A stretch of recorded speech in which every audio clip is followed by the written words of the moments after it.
ketika kepala KPPS mau mengakhiri pencoblosan, kalau ditekan nomor 3 itu tidak terjadi apa-apa.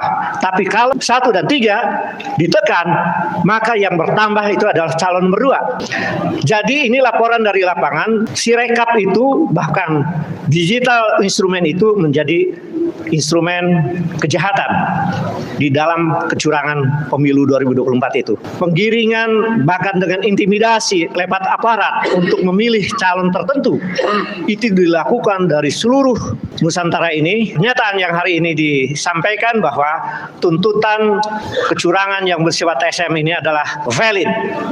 Terima kasih Profesor Dr. Didin S. Damanhuri melengkapi pembuktian adanya kecurangan terstruktur, sistematis dan masif. Saya mohon kesediaan Jenderal Fahru Rozi untuk menambahkan mungkin dari sisi-sisi yang belum disampaikan tadi. Memang saya lihat produk ini apa yang kita lakukan bahasanya agak soft gitu ya. Ya kata Pak Din agak sopan-sopan gitu. Memang bangsa Indonesia harus sopan gitu. Tapi jangan sangka bahwa di dalamnya banyak makna-makna yang sangat dalam. Contohnya misalnya di PON 3, di PON kita mengatakan menggiring kepada sanksi hukum. Nanti produknya akan banyak. Bisa 1 mendiskualifikasi pasangan calon nomor 2.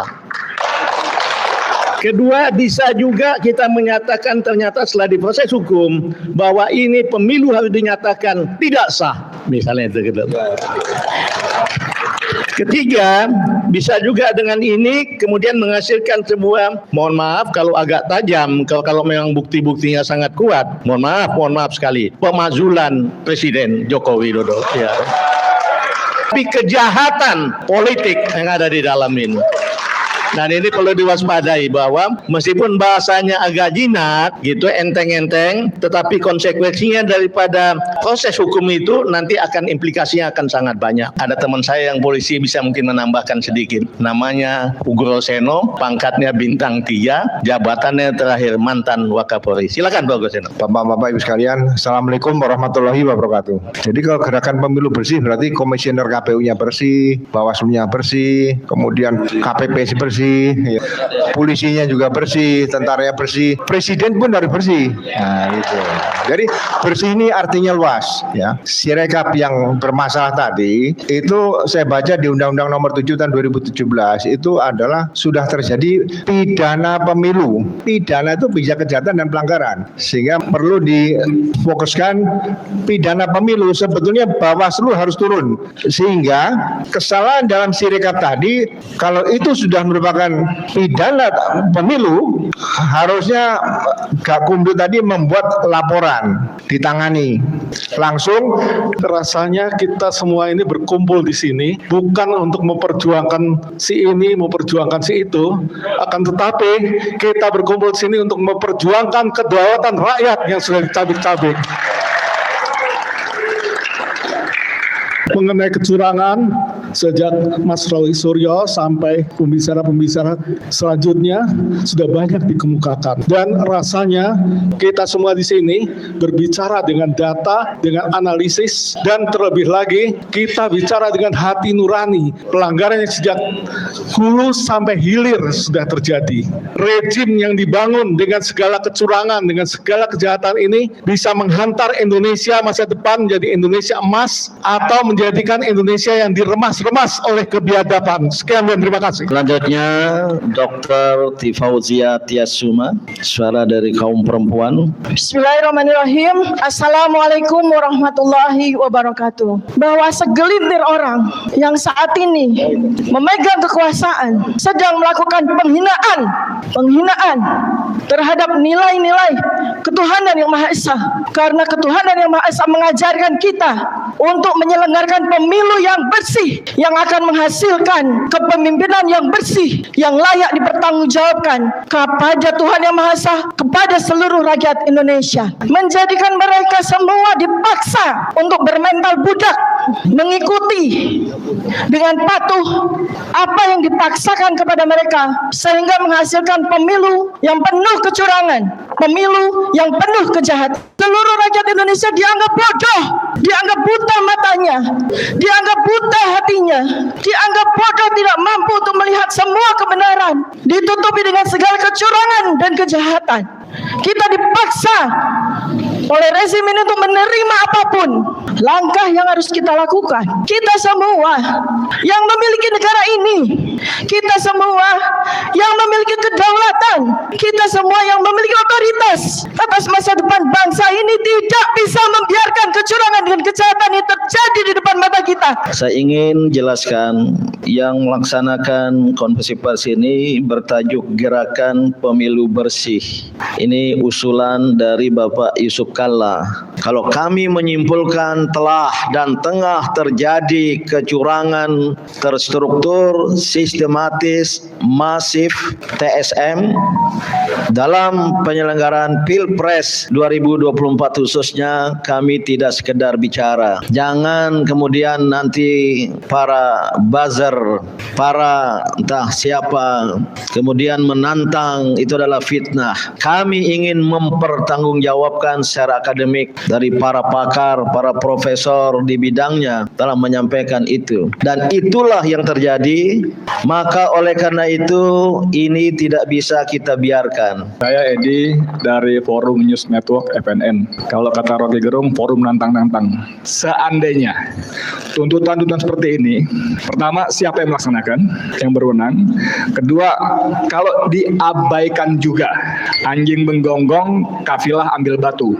Apa yang tokoh-tokoh terhormat ini akan laksanakan? Terima kasih. Tapi mohon maaf, kami bukan anjing.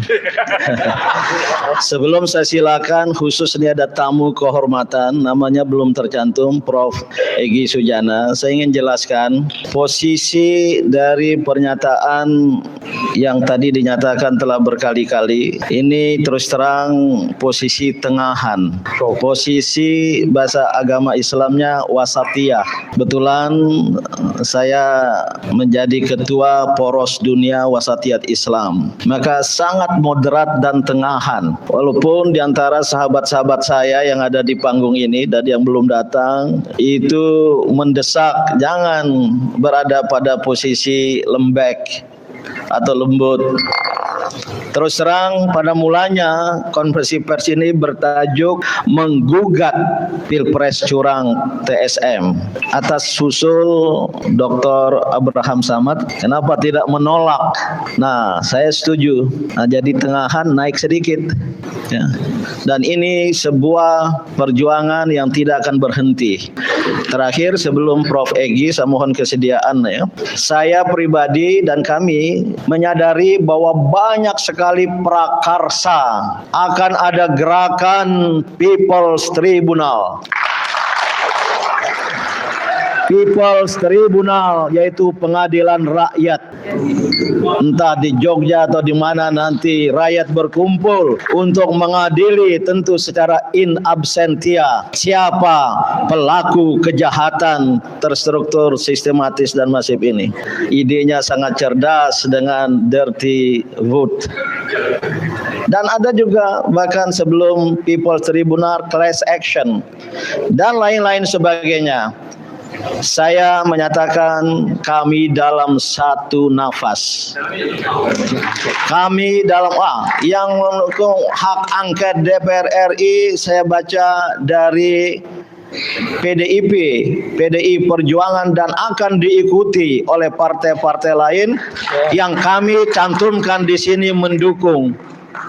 Walaupun karena saya belum konfirmasi betul ke kawan-kawan PDIP, maka kami pihak-pihak tertentu itu kami berada dalam satu tarikan nafas. Walaupun ada simpul-simpul, kami yakin walaupun titik keberangkatannya berbeda, namun kami dan kita semua akan bertemu kalau tidak di tengah jalan, nanti di ujung jalan untuk kebaikan bangsa dan negara ini.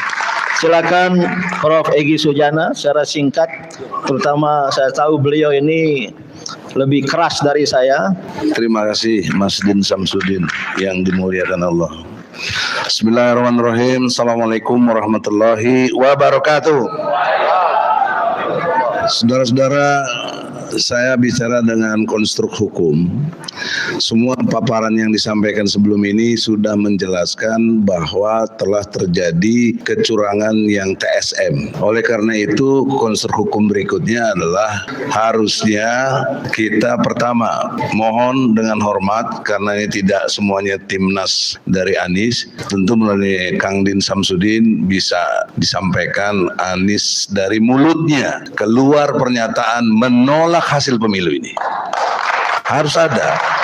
Karena kalau ini nggak keluar dari mulut Anies, kita-kita aja dianggap sekarang, atau ujungnya mungkin dia ada berdamai, ini masalah besar dan kita yang dianggap pengacau jadinya. Yang kedua, dengan adanya statement dari Anies, insya Allah rakyat se-Indonesia bergerak, insya Allah.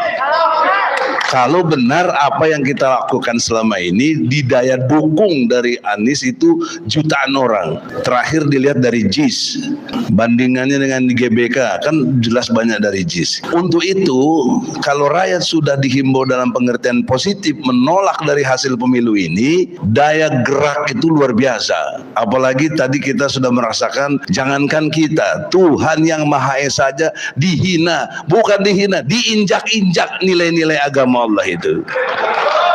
Kejujuran, kebenaran, dan keadilan. Oleh karena itu, Mas Din yang terhormat, saya kemarin rapat dengan ketua umum seluruh relawan. Ketua umum seluruh relawan yang terhimpun dalam 1000 ketua umum relawan. Ada pemimpinannya, saya minta Isra ke depan sini sebentar dengan hormat, karena dia habis pertemuan dengan Anies semalam. Jadi saya kira informasi ini penting untuk menjawab dari Edi. Kalau ini diabaikan bagaimana? Nah, kalau saya gagasannya besok kepung KPU, jelas tindakannya gitu. Nah, ini udah dataran action, ya.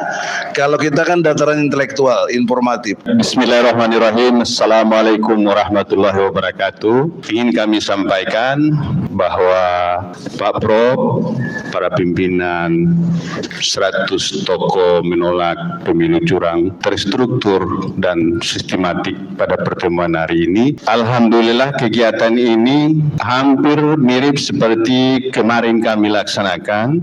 Juga kita berkumpul kurang lebih 1000 ketua umum relawan Anies Baswedan di Ponorogo kemarin memberikan pernyataan sikap menolak hasil pemilu curang. Setelah itu kami berangkat ke kediaman Bapak Anies Baswedan tadi malam. Kami diterima jam 1 malam. Kami berangkat dari komitmen terhadap nilai kebenaran, kejujuran, dan keadilan, khususnya yang ditegaskan oleh agama kita masing-masing. Saya sebagai Muslim, kebetulan pernah mendapat amanah sebagai Ketua Umum Muhammadiyah 2 periode, sebagai Ketua Umum Majelis Ulama Indonesia, Ketua Dewan Pertimbangan MUI. Saya ingin katakan, ini adalah bagian dari amar ma'ruf dan nahi mungkar. Insya Allah bisa kita sapi bahwa kebetulan beririsan, itulah koalisi kebenaran. Itulah pertemuan pikiran dan hati untuk kebenaran. Saya baru dapat informasi, ternyata secara organisatoris kepartean DPP PDI Perjuangan juga sudah mengeluarkan pernyataan menolak hasil pemilu Pilpres. Yang jelas Profesor Ahmad Zahro, tokoh NU, ini tim 009. Silakan pertanyaan selanjutnya dari, ya silakan wartawan ya Ibu ya. Pertama adalah tolong arahkan kami tentang siapa yang kata Mas Suryo tadi yang menciptakan Sirekap itu, sistemnya itu. Lalu tolong sebutkan saja namanya. Kalau kami misal media diizinkan, biar kami yang datang ke lokasi, biar Mas Suryo lebih aman. Kalau media kan lain ceritanya. Dan yang kedua Mas adalah karena kami ini adalah sama-sama, khususnya saya adalah pendukungnya, pemilihnya Amin sekeluarga. Apakah Mas Suryo akan berkenan bila terjadi nanti di misal kita ke MK, Mas Suryo sebagai ahli IT-nya untuk sebagai saksi. Terima kasih. Yang pertama tadi mungkin tidak sempat saya tunjukkan, tetapi artinya ketika sebelum saya menjawab pertanyaan, sebelum saya sudah sampaikan untuk bapak-bapak dan ibu-ibu semua, bahwa saya bertanggung jawab penuh atas statement bahwa pendaftaran server KPU itu tidak di Indonesia. Data kita sesuai dengan Undang-Undang PDB, sistem Sirekap ini memang bukan sistem yang baru. Jadi kalau Ketua Bawaslu Pak Rahmat Bahja mengatakan ini sistem baru, bukan. Ini bukan baru. Ini sudah 4 tahun. Pernah dicoba di Pilkada tahun 2020 yang lalu. Dibuat oleh teman-teman dari kampus ternama di Bandung.